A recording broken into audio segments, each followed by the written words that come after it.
Okay guys, so we got it in box mode right now. We're gonna go ahead and take it down. This is how easy it is to go from box mode to flat deck mode, guys. First thing's the tailgate that comes off, limiter straps.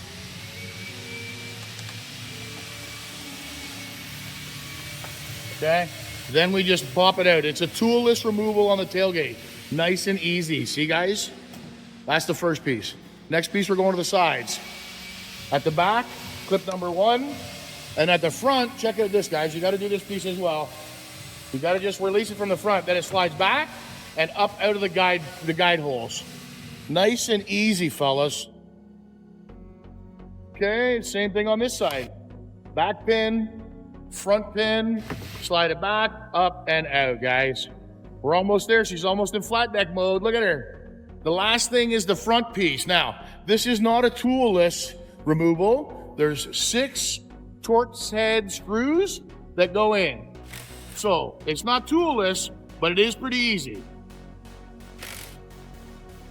Listen, Phil let the sales guy do it the first time, so how hard can it be?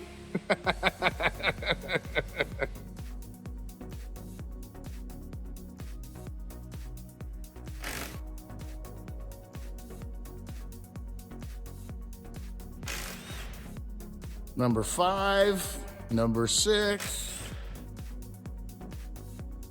And then it's nice and easy. It just pops up and out from there. And now we are in full flat deck configuration. Look at that. What are you gonna put on the back of that, guys? And the other thing too, one of the features this thing has, we lift this up, we can take the LINQ brackets, we can take them off there, and then if you want to store them up underneath,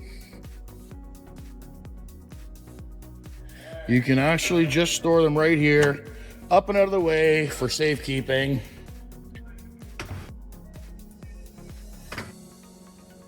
And now you can have more storage on nice and flat on your deck, guys. 2026 Can-Am Outlander Backcountry 6x6 1000R in the flat deck configuration. That's pretty cool. You can actually take the sides and the tailgate and the front of it off, and you can make it a full-on flat deck, guys. Neat, eh?